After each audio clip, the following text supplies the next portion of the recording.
we're just going to pick up where we left off last week. 2 weeks ago, we started talking about this particular specific idea. Been talking for a number of weeks now about the idea of running to the battle. When we know that there's something that we need to address in our lives, that we know God is with us, and so that we don't avoid it, we just go right to it and know that He's going to be with us and He's going to help us get through that. So a few weeks ago, we started talking about this battle to maintain our peace, to protect our peace, to be a person of peace. And so today, as we talk about protecting our peace, we're going to talk about, we're going to continue on that. We were talking about forgiveness and how withholding it from others can compromise our peace. But forgiveness must be our priority. And if forgiveness is truly my priority, then my ultimate goal must be to find a way to love people who have hurt me, because eventually everybody is going to get hurt. If you're going to be in a relationship of any kind for any length of time, and that relationship could be just a coworker, it could be somebody who's in a class at school with you. It doesn't have to be something where you decided to have a relationship. All it needs to be is that you are in the same place as somebody else, and if you're in the same place as somebody else long enough, you are going to have, or that you have some sort of relationship. You are interacting. They are recognizing things in you because they see you and they're near you, and you're going to recognize things in them because you see them and you're near them. And so for us, what we want to be able to do within those times of our lives, as we go through life, from relationship to relationship, from work to school to home to things out and about here at the Acres, whatever it is for us, we're always running into people. When we run into people, we want them to see Jesus in us. That's really why we're here. Otherwise, why wouldn't have God have just said, oh, you want to follow me? Then come on up. And you just get sucked right up to heaven. But He leaves us here because we're working through things. Paul calls it working out our salvation. And so, as we are trying to maintain these relationships, we have to remember that our ultimate goal isn't to tolerate somebody. It's not just to, get along. It's not just, I don't really like that person, so I've got to find a way to maintain distance and avoid them enough so that it's okay. No. Our ultimate goal is to find a way to love people. And in particular, the difficult one is find a way to love people who have hurt us, because that's just going to happen, whether somebody means it or not. It's going to happen at some point. We're going to hurt people, and people are going to hurt us. Maybe sometimes it's not that big a deal. It's like stubbing your toe. It feels really bad in the moment, and then 5 minutes later you forgot that it was there. Maybe it's not that big a deal, but there are going to be other times that we think maybe, it wasn't that big a deal, but then later down the line you realize, you know what? I'm still thinking about it. I'm still bothered by it, right? And so we've talked about the idea of not withholding forgiveness. Talked about one way to do that is that we could find a way to love somebody and take some actions to do that. We're going to take it to the next step this week, because if we have decided that we can't let go, if we can't let go of that hurt, I think we can get by. It's just not true. And here's where the Bible is going to address that for us. So we're going to start today in Hebrews 12:15, where it says this: see to it that no one fails to obtain the grace of God, and that no root of bitterness springs up and causes trouble, and by it many become defiled. Now we're going to talk about this because I know that there's some words in there and some ideas that might be tough to grasp. But there's our memory challenge for next week, because that's the whole talk today in a nutshell right there.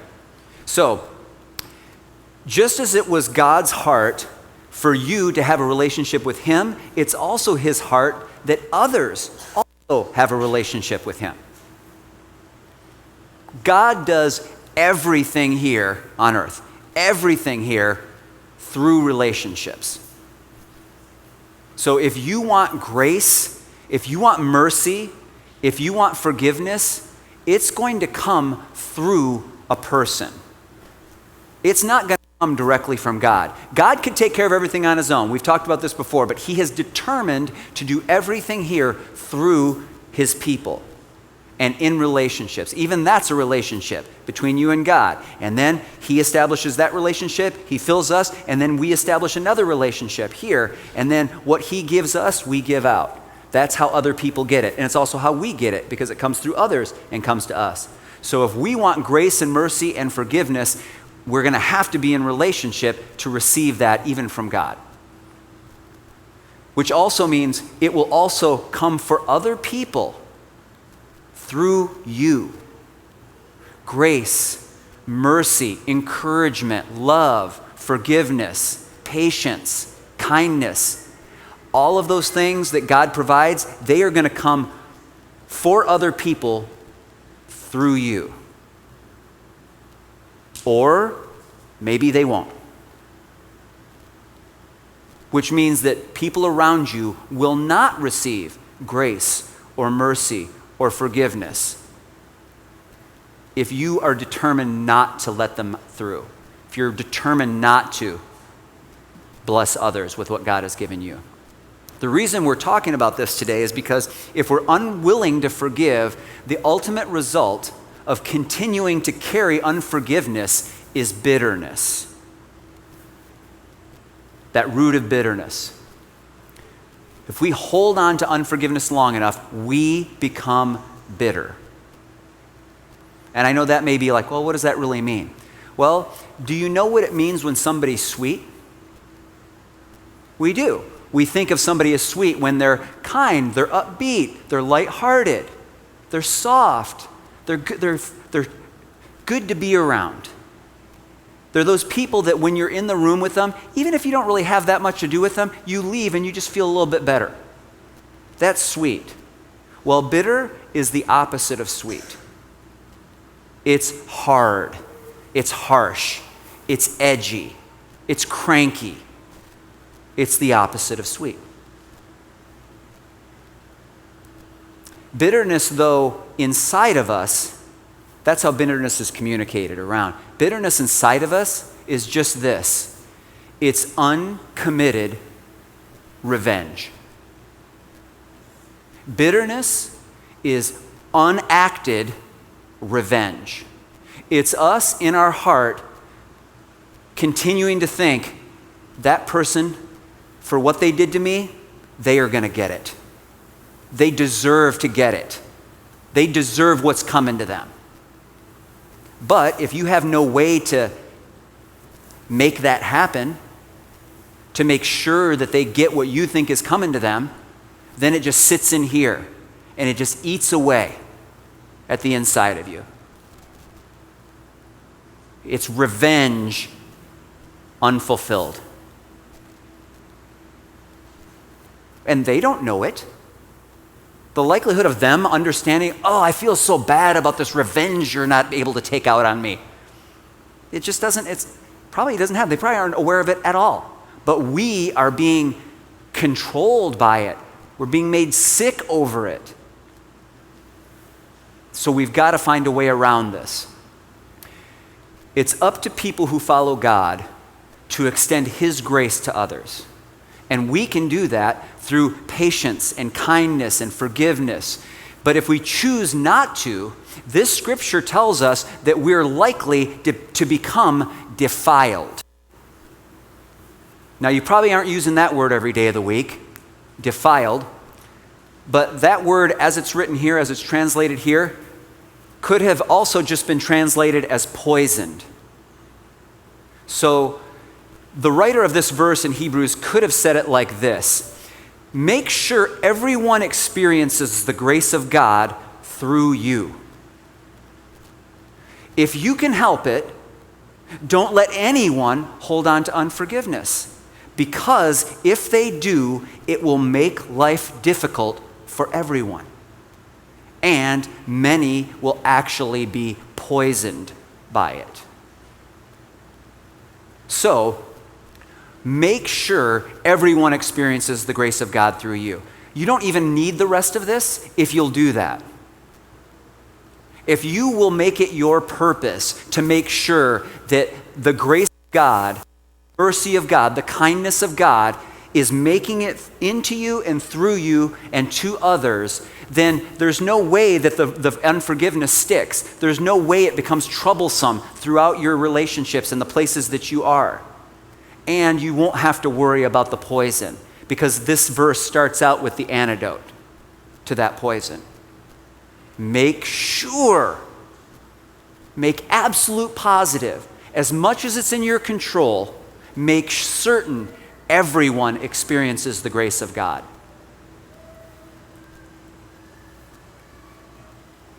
So what that means is grace, right? Okay, so the way we're talking about it today, here's all that means. Have you ever I don't know, for most of us in the room, so you have an assignment that's due at school, and you don't get it done on time, and the teacher says, well, you know what? There's actually a grace period. You can turn it in a week late, and I'll give you credit like you did it right the first time and you turned it in on time. You still did it wrong. You still fell short. You didn't do what you were supposed to do, but the teacher says, you know what? I'm going to pretend you did, as long as you get it right within a certain extra period of time. So around us in our relationships, if we will say to everyone around us, you know what? You didn't do that right toward me the first time. You were mean. You were gossiping about me. You were bullying me. You were rage baiting me, trying to get me to do the wrong thing, trying to get me to be angry, trying to get me to sin while you're sinning at the same time. But grace says, I'm going to pretend that's not the way it is. I mean, pretend is not exactly the right word. I'm going to act as if that hasn't happened, because that's what God did for me. God looked at me and he said, you have done the wrong thing over and over again. You've earned a punishment. But Jesus took your punishment, and so you are free from having to pay for what you've done. That's Jesus saying this right here. That's Jesus making certain that everyone around him experiences the grace of God. Well, we can do the same. We can just distribute what he's given to us. Now, you may have heard someone say that withholding forgiveness is like drinking poison but expecting the other person to die. This is that idea in Scripture right there.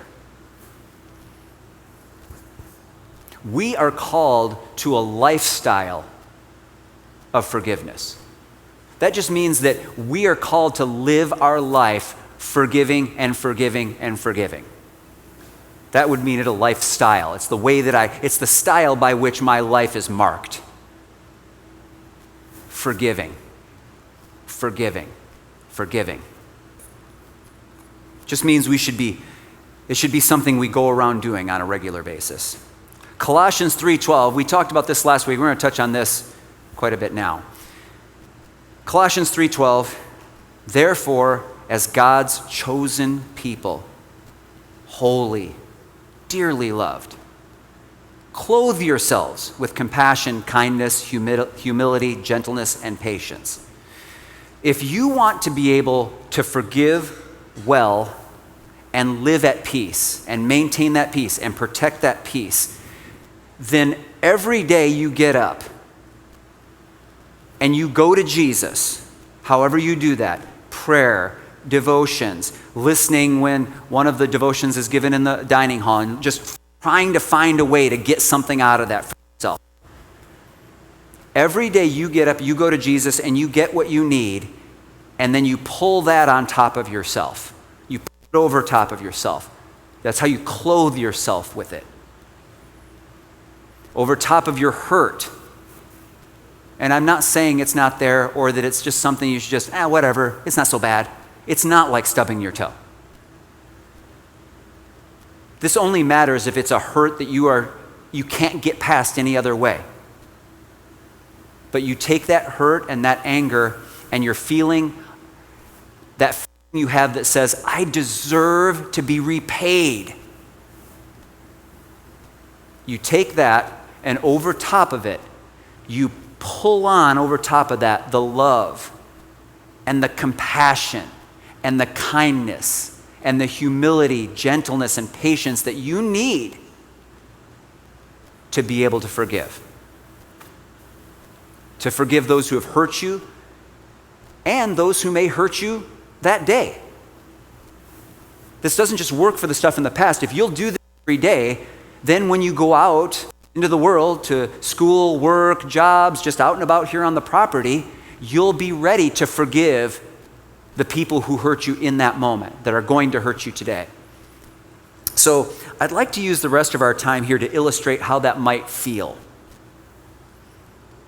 And so this may get a little off the rails because I can't plan this out completely. But my concern is that even though we talk about this, and we take even just one or two scriptures and we go through it line by line and we talk about how it could work and where you could apply it and how it could actually make your life better and serve those around you, that it's still completely possible, and I know it's happening, that we have even the people who will bother to memorize a scripture and come up here and hold on to it and memorize it enough to go, here, give me that microphone. All right, it's this, and say the whole thing out loud, that we still don't really know what it means. We still don't really know how we're going to do it. So I think we need to see it differently and know how it feels, and I'm not always sure how that's going to work out. But today, because of this scripture, what I want to illustrate for you is that we need to dress for battle. Remember, the whole point of this, we're running to the battle line. We're recognizing that it's tough to forgive people, and it's going to always need to be necessary to forgive people. So then rather than avoid it and have it poison us and make life around us difficult for everybody, we are going to run to the battle line. We're going to go to where God is working, join him there, and see what he does, because we are going to partner with him and not avoid the situation.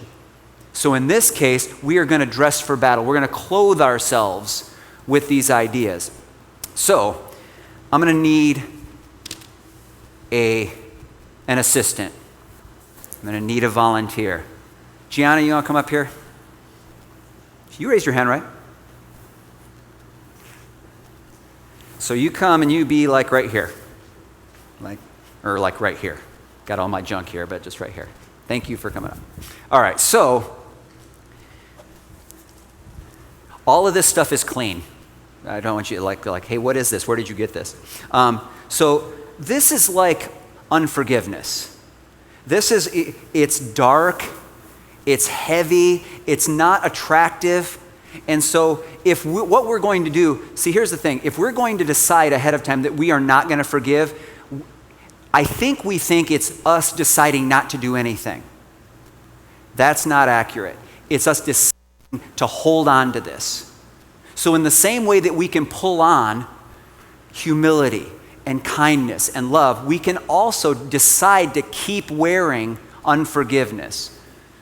Now I'm feeling kind of bad because your hair is so cute and it's all this, and I don't want to mess it up. Are you okay with this? Yes. Okay, I was going to say, you raised your hand. Now I'm like, you're looking at me like you kind of are wishing you hadn't. Okay, so we're going to put this on over you. You can help. It's okay. I don't want to mess up your stuff because you have such great style. All right, so now, just immediately, we see this on people. People are a little bit less attractive when they walk around bitter and hard, right? Gianna always looks super cute, but if I throw a big black towel over the top of her, just not the same. So then what happens is she goes to school and somebody looks at her sideways and reminds her that they got into an argument like, 6-8 months ago. And so then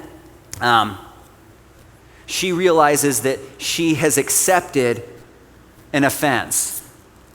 So what we're going to do is we are going to add this on to her outfit here. So now she not only has to carry this cloak here that looks kind of ugly and it's harsh and it's not colorful, it's not upbeat. I thought this was going to be easier. I need like 4 hands. But now she's got this weighing her down. So now she's got to go through the day like that. Then she remembers, oh, you know what? I remember about a week ago too, back at the acre, I got into it with somebody and they were not nice, and we never really sorted that out. And so then that also became an issue too. And now life is getting heavy. It's getting more and more difficult. So then, come home from school, you're feeling heavy, you're feeling dark, and then your house parent says something that you don't like. Oh, the rules at this joint. Had it with all the rules here. And it just gets heavier and heavier. Then you have a run-in with your bio parents or your guardians. You wanted something to go one way, it doesn't, it goes a different way. And then now you've got all this weight on you. Now you have to carry this around all the time. So my point is, we think we're not gathering this stuff. We think we're not carrying it around. And then we get used to this. I'm sure Gianna is strong, she's athletic. I have no doubt if we let her walk around in this for a week, after a week, she's going to get around like she's hardly carrying anything. And she'll stop noticing it all the time. But it's still there. It's still a problem. It's still a weight. It's still a problem. So what we actually have to do is find a way apart from this.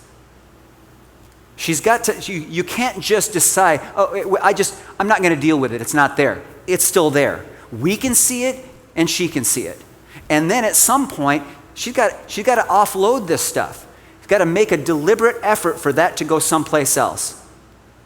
So then she has other possibilities come up, because you can maybe forgive house parents because they actually apologized and asked for you to forgive them. And so you say, okay, well, you know what then? I can at least forgive them, because even though I don't totally agree, they did ask for forgiveness, and I do want my peace back. I want to stop feeling all this heaviness. So we can get past the one with the house parents. So we can take away some of that weight. But your friend who offended you at school, you're still upset. So what can you do? You could talk to them and explain how you feel, and hopefully they do the same. And if that happens, then you can take off another one of these weights. Because you talked to your friend, you guys got it out in the open, and you were fine. And okay, that's a big weight. Have you ever done that, where you actually work out an issue that you have with somebody, and then you go, wow, we even sometimes say it, that's a huge weight off my shoulders. It's not entirely metaphorical. So then we run into some of the harder ones. We say, you know what? I can't actually talk to, maybe it's a parent or a guardian or somebody, maybe there's somebody in your life that has given you one of these weights, and you can't even get a hold of them. You have no idea how to talk to them. So how are you supposed to forgive them? How are you supposed to get rid of that weight? So that's what we do, what we talked about last week. We go to Jesus and we say, you know what, Lord? I can't do this. So you know what, Lord? I forgive them. I'm going to tell you that I'm forgiving them. And I want you to help me with that peace and help me through this. And so that way we can get rid of a couple more of these. So let's say that Gianna has gone through the process. She's done everything within her power anyway to try to get rid of some of these weights. Man, I wanted these to stay on here really well, and they are a little bit. So she's gone through the process. She's done everything that she thinks she can do, that she reads in Scripture to do. She's prayed about it, and now she's feeling lighter, and maybe this is still here. So now she's at least done what she can, but she's still kind of carrying this around. So unless she's willing to go, see, this is what I'm talking about. So now she has to take another step. If she wants to put on love over top of those things, then she's got to go and get it from God.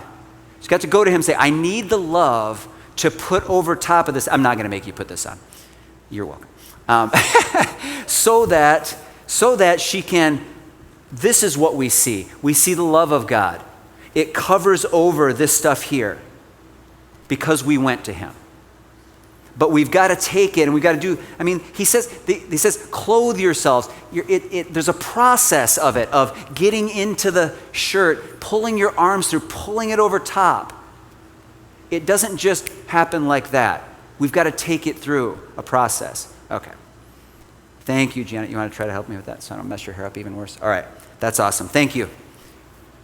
Are you trying to see your reflection there? You look great. I owe you. I think there's a Starbucks gift card in your future for that.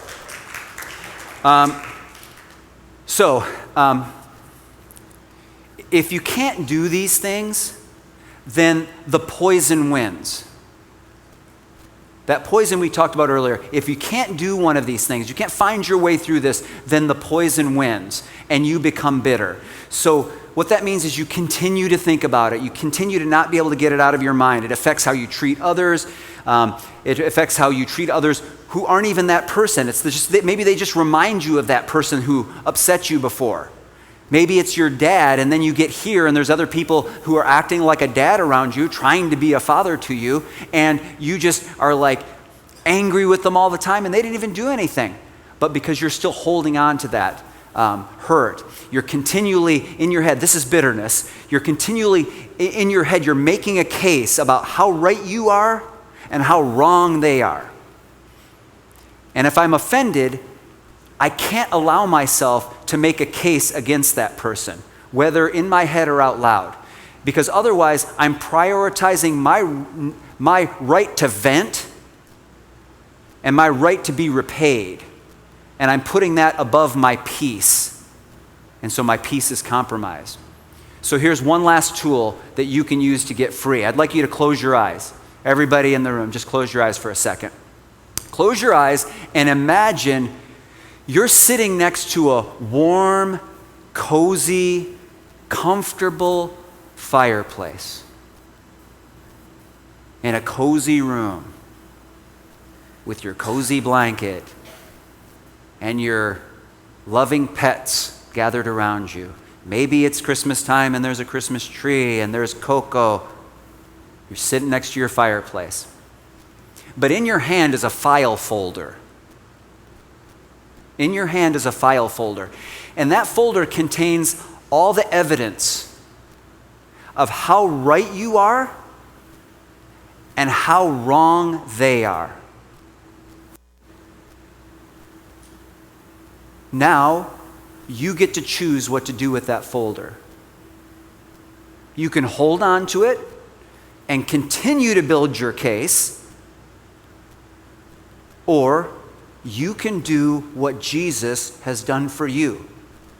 You can forgive and take him up on his offer to give you peace. If you choose to do that, then take a hold of that file folder and toss it into the fireplace. It's gone. And you are free.